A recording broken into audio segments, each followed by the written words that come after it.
Boa noite a todos. Meu nome é Luciano Hefner, sou trabalhador do Centro Espírita Amor e Verdade, em Mangaratiba, e gostaria de agradecer o convite formulado pelo nosso amigo e companheiro, e já parceiro da nossa casa também, Santana Mahan, que nos oportunizou trazer para vocês um trabalho simples, né, feito com muito carinho, acerca de uma personalidade bastante conhecida em nosso meio, mas que poucos conhecem efetivamente a sua história.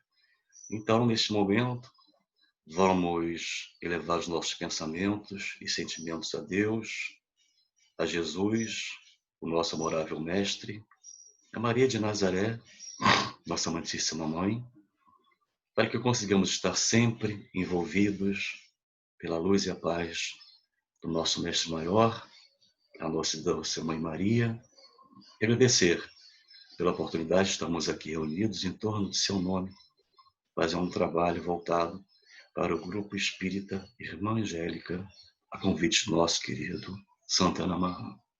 Que assim seja, Jesus, Maria, Deus nosso eterno Pai de amor, bondade e misericórdia. Graças a Deus. Bom, amigos, nós vamos apresentar um trabalho cronológico, né, acerca dessa grande figura, não só no meio fonográfico, industrial e, sobretudo, no meio espírita. Seu nome, Frederico Figner. Mas, para isso, nós trouxemos para os nossos companheiros, só um minutinho, por favor, isso, vamos lá, uma breve história sobre Frederico Figner, Uma Vida em Dois Mundos. Mas, Luciano, por que dois mundos? A resposta é simples. Porque, naturalmente, o nosso companheiro Frederico reencarnou aqui na Terra, como nós vamos ver, no iniciozinho do século XIX, perdão, no meado do século XIX, então, da Boêmia, atual República Tcheca, para o Brasil. Uma pequena biografia. Frederico Figner, ou Frederic Figner, ou Fred Figner, nasceu no dia 2 de dezembro de 1866, lá na Boêmia, como nós já sabemos. 12 anos depois, Thomas Alva Edison, ou Thomas Edison, como é conhecido, né, mundialmente conhecido, cria e comercializa o fonógrafo, o primeiro aparelho reprodutor de som, músicas, da história humana. 12 anos depois, um ano depois, em 1879, já aos 13 anos, Fred, então, se muda da sua cidadezinha para Beijing e lá vai estudar, se formando.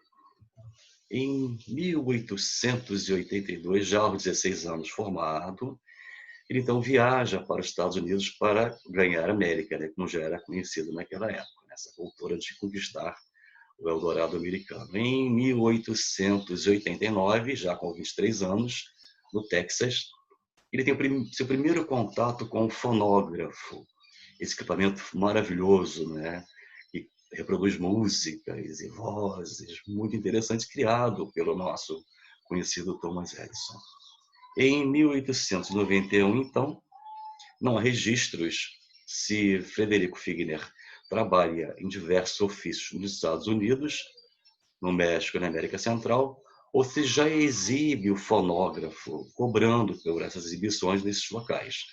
Então, ele acaba obtendo informação nesse período que no Brasil ainda não existem os cilindros sonoros. E aí, no mesmo ano, em 1891, ele chega em agosto ao Brasil, através de Belém do Pará, e parte então, logo após, para Manaus e Fortaleza, Natal, Recife, João Pessoa e Salvador, sempre promovendo apresentações públicas, pagas naturalmente, do já conhecido por nós fonógrafo. Em 1892, já aos 26 anos, chega em abril ao Rio de Janeiro e logo aluga uma pequena loja ali no centro da cidade mesmo, na Galeria Moncada, na Rua do Ouvidor, cobrando pelas exibições do fonógrafo. Ele percebe, então, o grande mote, né, de ter uma fonte de renda exibindo, né, essa maravilha tecnológica que era o fonógrafo, cobrando então por essas exibições. Em 1893, ele retorna então para a Europa para visitar seus pais e leva consigo o fonógrafo que não conhecia nesse equipamento, provavelmente de nome. Em 1894, já há um ano na Europa, ele conhece o kinetoscópio divisor, que é o precursor do projetor de filmes, também criado por Thomas Edison. Nós podemos ver aqui embaixo o kinetoscópio. E aí, em 1896, 2 anos após, ele retorna ao Brasil em maio e funde o kinetoscópio ao fonógrafo, associando imagem ao som. Foi um enorme sucesso naquela época. E cria, então, a Inanna, uma personagem feminina, produzindo um grande marketing publicitário. Ou seja, ele criou uma imagem, essa imagem era projetada no vidro da loja, lá na Galeria Moncada, e com movimentos acompanhando o ritmo musical. Muito interessante. E logo depois, vocês podem observar aqui, há uma espécie de apoio para o rosto. As pessoas colocavam o rosto aqui dentro, né, e viam a Inanna sendo projetada aqui. A do vidro da galeria era só uma pequena amostra. Na verdade, a grande sacada de Fred era justamente que as pessoas pagassem para assistir filmes. Não era filme, era a própria Inanna, né, que dançava ao som de alguma música, né, tocada naturalmente pelo fonógrafo. E aí, em 1897, um ano após retornar ao Brasil, da Europa, ele se casa com Dona Esther de Freitas Reis, tendo 6 filhos. Raquel, que já mais tarde, bem mais tarde, passa a ser conhecida como Marta, e nós vamos saber por quê. Aloísio, Gabriel, Leonilda, Helena e Lélia. Em 1897, inicia as primeiras gravações dos cilindros sonoros de cera e muda sua loja para a Uruguaiana, número 24, também no centro da cidade. E aqui nós temos um cartaz do próprio Fred. Nós temos aqui o fonógrafo, o gramofone, o fonograma e os pertences. E aqui nós temos os famosos cilindros de cera.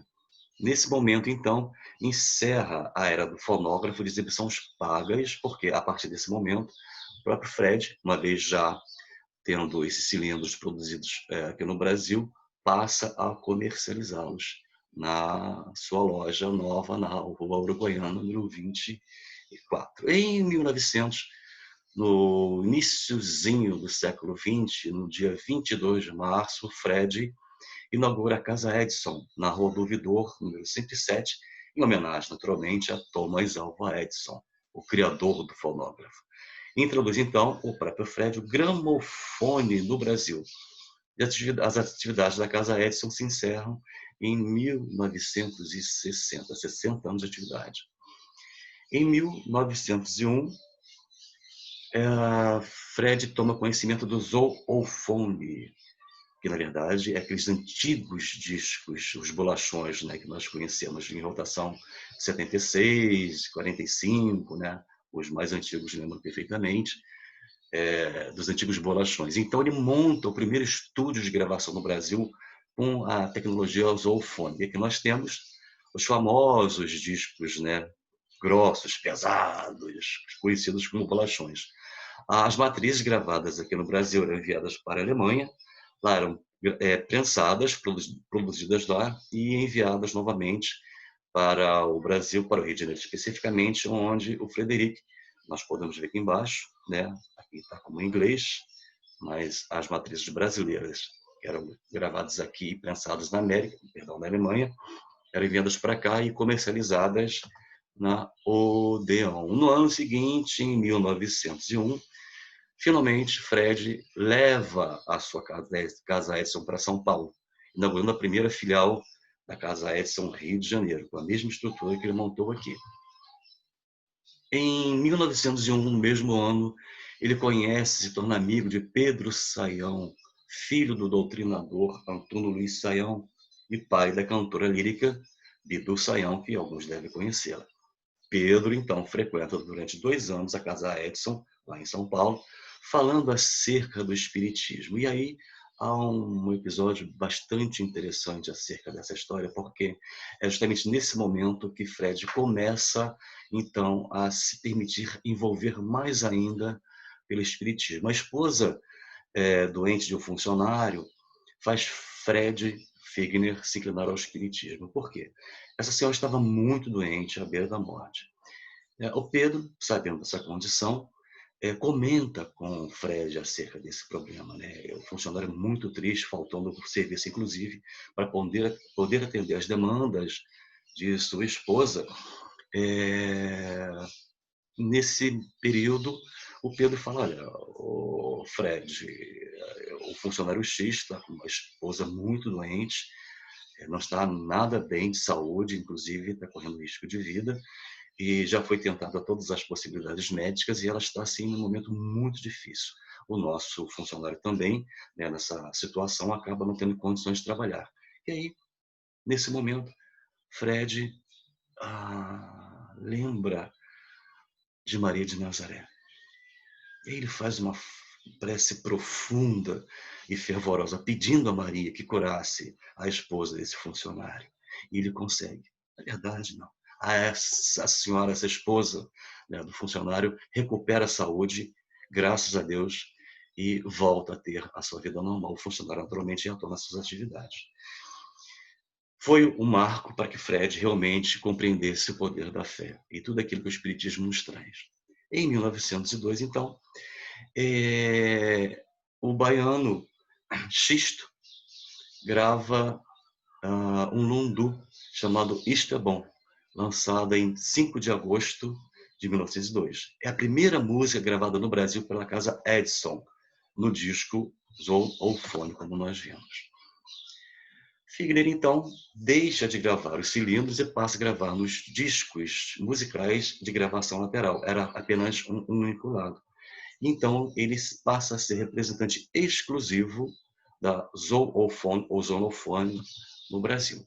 Em 1903, constam os primeiros registros das atividades espíritas na Federação Espírita Brasileira, atividades estas, naturalmente, desenvolvidas por Fred. Em 1904, a International Talking Machine, aqui no Brasil conhecida como Odeon, graças a Fred, assina contrato exclusivo para representar a gravadora aqui no Brasil. Surge, então, a primeira fábrica de discos no país, em Vila Isabel, aqui no Rio de Janeiro mesmo. Interessante. Então, a Odeon foi trazida por Fred Figner para o Brasil para produzir, gravar e comercializar os discos, como nós já vimos. Em 1912, então, os cilindros deixam de ser fabricados. Em 1913, instala o Odeon na Avenida 28 de Setembro, em Vila Isabel, como já vimos. Em 1918, 5 anos depois, acolheu em sua casa 14 enfermos vítimas do surto da gripe espanhola, que dizimou milhões de pessoas pelo mundo, né? Como nós sabemos da história. Em 1919, Fred doa um terreno em Jacarepaguá para a construção do Retiro dos Artistas. Então, o terreno do Retiro dos Artistas foi doado por Frederico Figner em 1919. Em 1920, a Federação Espírita Brasileira publica a segunda edição do livro Crônicas Espíritas, onde se registra a polêmica religiosa que estabeleceu entre ele e o padre Florencio do Bois. Nós não vamos entrar nesse detalhe, porque demandaria um tempo maior, né, e ainda somos escravos do tempo, né, no plano material, mas quem tiver interesse, basta pesquisar, né, o litígio, né, que houve entre o padre Florencio Bois e Fred. Porque o Fred espírita, né, e lançava, tinha um periódico também, escrevia para um periódico, e aí o padre, sendo católico naturalmente, né, refutava todas as informações de Fred. É só uma pinceladinha para vocês terem um pouco mais de informações acerca dessa polêmica que surgiu entre o próprio Fred e o padre Florencio do Bois. Em 1920, no dia 30 de março, perde sua filha primogênita, a Raquel Figner. E aí, extremamente isolado, ele com a esposa partem, como nós vamos ver daqui a pouquinho, para terem contato com uma grande médium brasileira. No dia 21, perdão, 1921, no dia 1º de abril, segue então com a sua família para Belém do Pará, para conhecer a famosa médium de materialização, Dona Ana Prado, que muitos de nós certamente já conhecem, a conheceu naturalmente, em busca de consolo. Tudo o que ocorreu naquelas sessões foi relatado minuciosamente por Esther Figner no livro do Dr. Nogueira de Faria, O Trabalho dos Mortos. É bem interessante esse trabalho. Quem tiver interesse, está disponível, inclusive, em PDF na internet. Basta naturalmente baixar e ver tudo aquilo, né, todo o relato, né, da Dona Esther acerca do que aconteceu. Aqui nós temos a fotografia de Raquel Figner, no Trabalho dos Mortos. Ela é intitulada como A Ressurgida, cujo espírito se materializou com admirável perfeição no dia 4 de maio de 1921. E lá adiante, Raquel retorna, então, com outro nome, Marta, na obra Voltei. Seguindo, aqui nós temos o molde de parafina da mão de Raquel.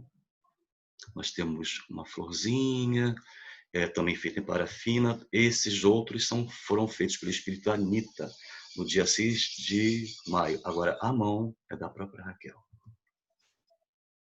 Em 1921, já consolado pelas materializações de Raquel, através da médium Ana Prado, e tem um dado interessante que a materialização foi tão objetiva, tão concreta, que Raquel, ela acaricia o rosto do seu pai, do Fred, e tinha temperatura. Ele sentiu o tato, sentiu o toque da mão e o calor da mão.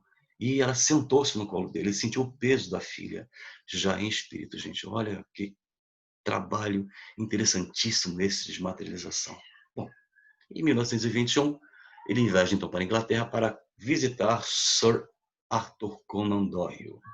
Né? Em 1887, nós sabemos, né, de Sherlock Holmes, né, criado por esse grande autor.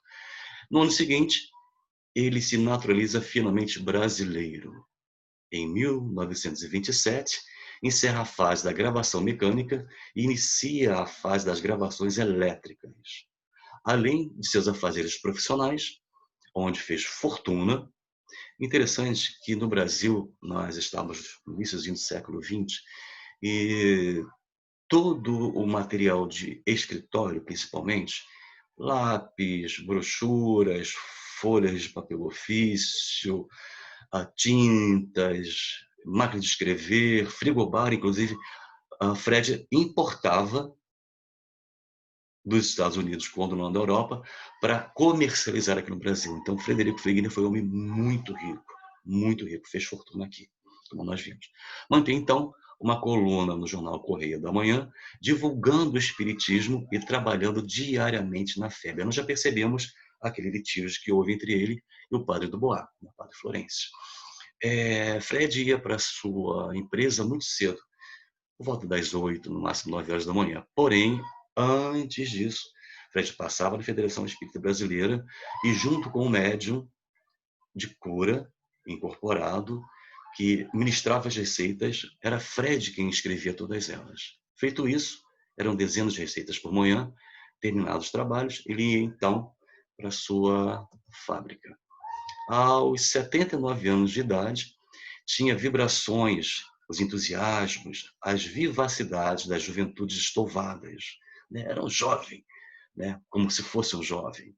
Quem o via pelas ruas, suado, chapéu atirado para a nuca, falando aqui, falando ali, uma pressa de moço de recados, pensava estar vendo um ganhador que, em cima da hora, corria para não perder a hora do seu negócio. No entanto, não era para ganhar que ele vivia a correr. Era rico, muito rico. Não precisava entregar-se à vassalagem do ganho. Corria para servir aos outros. Corria para ir ao encontro dos necessitados. Essa informação nós temos através de Viriato Correia, jornalista, teatrólogo, romancista e membro da Academia Brasileira de Letras. Em 1946, no dia 2 de dezembro, completou 80 anos de idade e já doente, pediu aos amigos espirituais permissão para se comunicar tão logo após a sua desencarnação, do que foi concedido, mas não de imediato. Nós entendemos que o telefone toca de lá para cá e tudo é feito segundo a permissão de Deus. Não foi segundo a vontade de Fred, que no instante seguinte, após esse desenlace, ele viesse trazer informações de como era o plano espiritual. Aconteceu, mas não do jeito que ele gostaria. Em 1947, no dia 19 de janeiro, desencarna aos 81 anos Frederico Figner. Ao se abrir seu testamento, verificou-se que Figner havia destinado parte substancial de seus bens às obras sociais de Chico Xavier. A Federação Espírita Brasileira publica alguns dos escritos no livro Crônicas Espíritas. Quem tiver interesse de ter acesso a um contingente maior dessas informações de Fred, basta, queria até que exista em PDF na internet para baixar. Crônicas Espíritas. Trouxe os ensinamentos importantes através da autocrítica, o autoconhecimento, a autoobservação e, naturalmente, a autocrítica. E o reencontro com sua consciência desprendida da matéria. Admitiu os apegos à autoridade e ao seu orgulho. Pois quase me considerei ofendido quando os benfeitores espirituais me cortaram a probabilidade de retorno apressado. Ou seja, a comunicação que ele tanto almejaria, né, e acabou conseguindo mais tarde, fazer através de algum médium, e conseguiu. Considerado pelo jornal A Noite Ilustrada como o mais brasileiro de todos os estrangeiros, o cidadão dos 1000 amigos, o protetor dos necessitados, filantropo dos mais legítimos e dedicados. E assim, Frederico Figner, agora, 4 meses depois, retorna com a permissão divina, através da psicografia de Chico Xavier, o irmão Jacó. Muito interessante, né, gente? Então, a gente percebe aqui, companheiros, como a vida espiritual é maravilhosa e como o bem que nós proporcionamos ao próximo nos oportuniza, né? Como diz o Chico, é o nosso advogado em qualquer lugar que nós estejamos. E aqui, então, apenas 4 meses após o seu desenlace, Frederico Figner, através de Chico Xavier, né, na sua magnífica mediunidade, traz o livro Voltei, a obra que todos nós conhecemos ou acreditamos que a maioria. E aqui nós temos a capa da primeira obra, e essa é a capa do livro, naturalmente, né, também, óbvio, editado pela FEB, mas atual. E assim, nós concluímos o nosso trabalho, a nossa apresentação, esperando que os companheiros e companheiras tenham tido um pouco mais de acesso, né, a um pouco da história de Frederico Figner, agradecendo a paciência de todos, sobretudo o convite formulado pelo nosso companheiro Santana Marran. Chegamos ao finalzinho do nosso trabalho, do nosso estudo. Nós vamos elevar mais uma vez o nosso pensamento a Deus, a Jesus, o nosso amado e eterno Mestre, agradecidos por esta oportunidade de estarmos presentes, ainda aqui no mundo virtual, mas mesmo assim, continuando com a divulgação da doutrina espírita. Jesus, concedei-nos a paz, a consciência, a lucidez e a sabedoria, para que possamos atravessar por este momento de grande transição na história humana, por este momento onde muitos estão retornando à pátria espiritual e até, inclusive, sem a mínima consciência da sua atual condição. Iluminai-o, Senhor. Fazer com que todos tenham as suas consciências despertas, que aceitem suas condições de retorno à pátria espiritual, o nosso local de origem, assim como fez o nosso amigo e benfeitor, digamos assim, Frederico Figner, que a ele foi permitido, depois de tantas décadas de trabalho na seara do bem, em vosso nome, teve a oportunidade de retornar entre nós através de Chico. Portanto, Mestre, se entre nós, encontre em nossos corações um cantinho onde possa encontrar finalmente a morada. E assim, mais uma vez, gratos que estamos e somos, damos por encerrado o nosso estudo da noite. Que assim seja, graças a Deus. Muito obrigado a todos. Estejam todos em muita paz e muita luz. E que Jesus encontre finalmente morada no interior dos nossos corações. Que assim seja, graças a Deus.